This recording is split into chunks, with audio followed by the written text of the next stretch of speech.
నమస్తే, welcome to మనం TV. నేను యాంకర్ సిరి. ప్రస్తుతం మనతో పాటు ప్రముఖ ఆధ్యాత్మికవేత్త బ్రహ్మశ్రీ పాలపర్తి గురునాథ శర్మ గారు ఉన్నారు. ఆయనతో మాట్లాడదాం.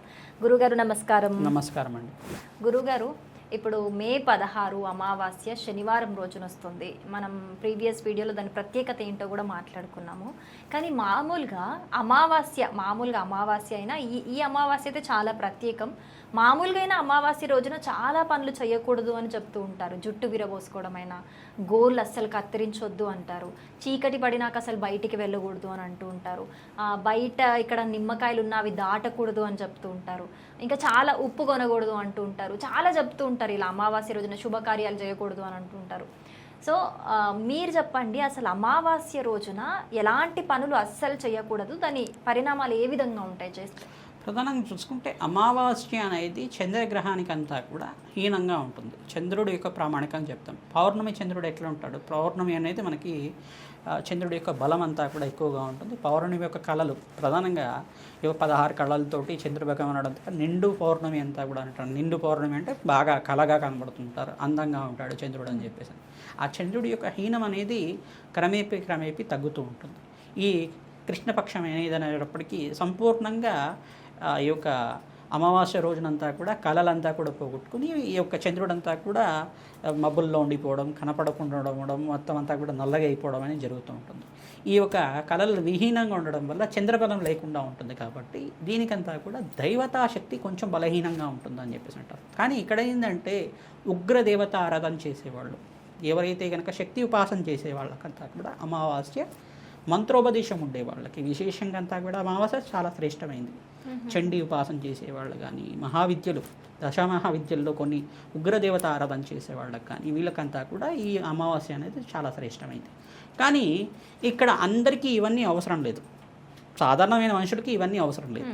కానీ వాళ్ళ ఉపాసన శక్తి పెంచుకోవడానికి, మంత్రసిద్ధి పొందడానికి అమ్మవారి ఆరాధన చేయడం వాళ్ళకు ఒక పద్ధతి ఉంటుంది. వాళ్ళ పద్ధతి ప్రకారంగా వాళ్ళు వెళ్తూ ఉంటారు. అంటే వాళ్ళ గురువుగారి ఉపదేశం ప్రకారం కావచ్చు, కొన్ని నియమాల ప్రకారం కావచ్చు, అట్లా వెళ్తూ ఉంటారు. కానీ ఇక్కడ ఏంటంటే దేవత ఆరాధన చేయడం వల్ల శక్తి ఎక్కువగా పొందుతారని చెప్పేసి ఉంటుంది. కానీ ఏంటంటే ఇక్కడ చెప్పిన విధానంగా కొన్ని పనులు మనుషులంతా కూడా కొన్ని పనులు చేయకుండా ఉండడం వల్ల వాళ్ళకి శ్రేయస్సు పొందుతారు, ఆయు ప్రమాణం పెరుగుతుంది, ఆయుష్ పెరుగుతుంది అని చెప్పేసి. ఎవరైతే కనుక ఈ అమావాస్య రోజున, విశేషంగా ప్రతి అమావాస్య రోజున పితృకార్యాలు ఆచరించాలి. తద్వారా పితృదేవతలకంతా కూడా సద్గతి పొందుతారు, వైకుంఠ ప్రాప్తి కలుగుతుందని చెప్పేసి. ఏ పనులు చేయకూడదని చెప్పేసి అంటే ఇంట్లో సాయంకాల వేళలో ఇల్లు ఉడ్చడం అనేది కానీ, గోళ్ళు తీసుకోవడం కానీ, తలంతా కూడా విరబోసుకుని ఉండడం కానీ, ఇట్లాంటిది కూడా దారిద్ర్య దేవతకి ఆవాహన పలకడం అనేది జరుగుతూ ఉంటుంది. అమావాస్య అనేది మహాలక్ష్మీదేవికి ఆవాహన పలిగే విధంగా ఉండాలి. ఆ యొక్క ప్రదోష కాలంలో 5 గంటల నుంచి 7:30 లోపల ఖచ్చితంగా ఆవనితో దీపారాధన చేసి మహాలక్ష్మీదేవి సహస్రనామాన్ని చదువుకోవడం వల్ల మహాలక్ష్మీదేవి స్థిర నివాసంగా ఉండడానికి ఆస్కారం ఉంటుంది. ఇటువంటి పనులు అనేది ఈ యొక్క గోళ్ళు తీయడం కానీ, ఇటువంటి పనులు చేయడం వల్ల వాళ్ళకి కష్టాలు ఎక్కువ కలుగుతుంటాయి, ఇంట్లో గొడవలు ఎక్కువ జరుగుతుంటాయి. ఏ ఇంట్లో అయితే మహాలక్ష్మి స్థిర నివాసంగా ఉంటుంది, ఏ ఇంట్లో అయితే ఆనందంగా ఉంటారో, ఎటువంటి గొడవలు జరగకుండా ఉంటాయో, ఆహ్లాదకరంగా భక్తి అనేది ప్రామాణికంగా దేవుడి గది చేసుకొని అక్కడంతా కూడా భక్తి విశ్వాసాలతోటి భగవంతుడి ఆరాధన చేసుకోవడం, కులదైవత ఆరాధన చేసుకుని ఇంట్లో అంతా కూడా మహాలక్ష్మీదేవి స్థిర నివాసంగా ఉంటుంది. మీరంతా కూడా ఏం చేయాలి? ప్రతినిత్యం కూడా ఆవనితో దీపారాధన చేసి మీ ఇష్టదేవాన్ని, పరమేశ్వరుడు అంటే పరమేశ్వరుడు కొలవచ్చు, ఆంజనేయ స్వామి అంటే ఆంజనేయ స్వామి వారికి కొలవచ్చు, వెంకటేశ్వర స్వామి వారిని కొలవడం వల్ల రాజయోగ ప్రాప్తి లభిస్తుంది. ఏలినాటి శని ప్రభావం నుంచి బయటపడడానికి ఆస్కారం ఉంటుంది. ఇటువంటి పనులు చేయడం వల్ల శీఘ్ర ఫలితాలు పొందడానికి ఆస్కారం ఉంటుంది. ప్రతినిత్యం కూడా అప్పుల బాధలు పెరగాలంటే ఇటువంటి అప్పుల బాధలు పెరిగే అవకాశాలు కూడా ఇటువంటి పనులు చేయడం వల్ల జరుగుతుంటాయి. ఈతి బాధలు అంటారు వీటినన్నీ కూడా, కష్టాలు, అకాల కష్టాలు అని చెప్పేసి అంటారు. వీటిని బయటపడడానికి ప్రతినిత్యం కూడా కులదేవత ఆరాధన చేసుకోవడం వల్ల రాజయోగ ప్రాప్తి లభిస్తుంది. మరి ఇప్పుడు అమావాస్య రోజు ఎలాంటి పనులు చేస్తే మంచిది చెప్తారా? అదే ప్రధానంగా చూసుకుంటే పితృదేవత ఆరాధన అంతా కూడా పితృదేవతలకు ప్రీతికరంగా తిలతర్పణాలు చేయడం, బ్రాహ్మణోత్మం అంతా కూడా బ్రాహ్మణానం మమ దేవానం సాక్షాత్ నారాయణ స్వరూపాయి మహావిష్ణు స్వరూపాయి బ్రాహ్మణాయి అంటారు. మహావిష్ణు స్వరూపంగా బ్రాహ్మణోత్వంకి స్వయంపాక దానం అని చెప్పేసి అంటారు. ఈ యొక్క స్వయంపాక దానం అంతా కూడా భోజనార్థం దక్షిణ సహితంగా, వస్త్ర సహితంగా, ఫలితహితంగా అంతా కూడా దానం చేసుకోవడం వల్ల ఆ వేద బ్రాహ్మణ యోగంతా కూడా ఆశీర్వాదం పొందడం వల్ల మీ పితృదేవతలు ఎవరైతే గతించి ఉన్నారో స్వర్గలోక ప్రాప్తి కలగడానికి, వైకుంఠలోక ప్రాప్తి కలగడానికి, బ్రహ్మలోక ప్రాప్తి కలగడానికి, ఈ యొక్క పుణ్యలోక ప్రాప్తి కలగడానికి ఆస్కారం ఉంటుంది. ప్రతి అమావాస్య రోజున అందరూ కూడా ఆచరించాలి. ఈ యొక్క తిథి రోజును కూడా ప్రతి అమావాస్య రోజును కూడా ఈ యొక్క తిలతర్పణాలు ఆచరించడం, వాళ్ళకంతా కూడా పుణ్యక్షేత్ర దర్శనాలు చేసుకోవడం, మరియు ఏంటిదంటే తీర్థస్థానాలు చెప్పేసి అంటారు. ఎక్కడైనా కానీ గోదావరి తీరంలో కావచ్చు, గంగా తీరంలో కావచ్చు, ఈ యొక్క మంగళ స్నానాలు ఆచరించడం, తద్వారా రాజయోగ ప్రాప్తి కలుగుతుంది. పుణ్యక్షేత్ర దర్శనాలు చేసుకోవడం వల్ల అమావాస్య రోజున పుణ్యక్షేత్ర దర్శనాలు చేసుకోవడం మాత్రం చేత అఖండమైన పుణ్యప్రాప్తి. మామూలు రోజుల్లో చేసుకునే దర్శనం కన్నా అమావాస్య రోజు చేసుకునే దర్శనం 1,000,000 రెట్లు ఎక్కువ ఫలితం ఉంటుంది. అక్కడ ఏమవుతుంది, ఇక్కడ చూసుకుంటే చంద్రుడి యొక్క శక్తి అంతా కూడా హీనంలో ఉంటుంది. దేవత శక్తి ఏమవుతుంది, మనకు కొంచెం బలహీన పడుతుందని చెప్పేసి అని అనిపిస్తూ ఉంటుంది, కానీ బలహీన పడదు.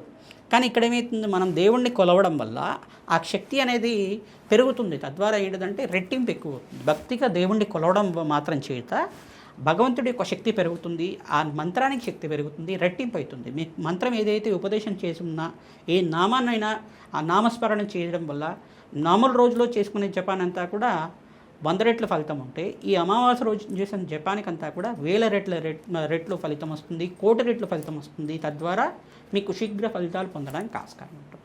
అలాగే గురుగారు, అంటే ఇప్పుడు ఈ టాపిక్ వచ్చింది కాబట్టి చిన్నప్పటి నుంచి కూడా మన పెద్దవాళ్ళు ఒకటి చెప్పేవాళ్ళు, అమావాస్య అని అంటే మీరు ఇప్పుడు ఏదైతే అన్నారో దేవతల శక్తి బలహీన పడుతుంది అని, అమావాస్య పూట దేవతల శక్తి బలహీనపడి ప్రేత రాక్షస శక్తులు ఎక్కువగా సంచరించడం, ఒక నెగిటివ్ ఎనర్జీ ఎక్కువగా ఉంటుంది ఆ రోజు.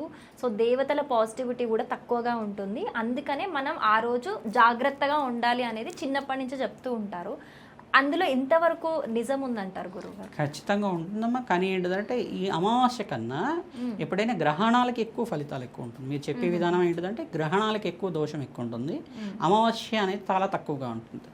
అంటే అమావాస్య అనేది ప్రధానంగా చూసుకుంటే ప్రతి మనకి నెల రోజులకు ఒకసారి ఇట్లా 15 రోజులకు ఒకసారి మారుతూ ఉంటుంది. కాబట్టి అమావాస్య అనేది పక్షానికి మారుతూ ఉంటుంది. అట్లా మారేటప్పటికి మనకి ఏంటంటే కంపల్సరీగా దేవతారాధన చేయడం వల్ల శుభ ఫలితాలు పొందడానికి ఆస్కారం ఉంటుంది. అంతే, ప్రతినిత్యం కూడా మనం ఏం చేయాలి, భగవంతుడి శక్తి కావాలన్నా మనం చేసే జపము, మనం చేసే యజ్ఞాధికరతల వల్లే భగవంతుడు అంతా కూడా సంతుష్టుడవుతారు.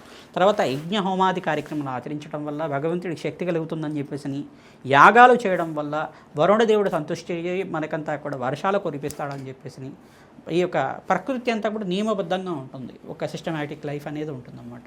ఈ యొక్క వేద బ్రాహ్మణత్వం ఎవరైతే కనుక నిత్య యజ్ఞాధికర్తలు ఆచరిస్తూ ఉంటారో, ఎవరి ఇంట్లో అయితే నిత్య దేవతార్చన జరుగుతూ ఉంటుందో ఆ ఇల్లంతా కూడా ఆనందమయంగా ఉంటుంది.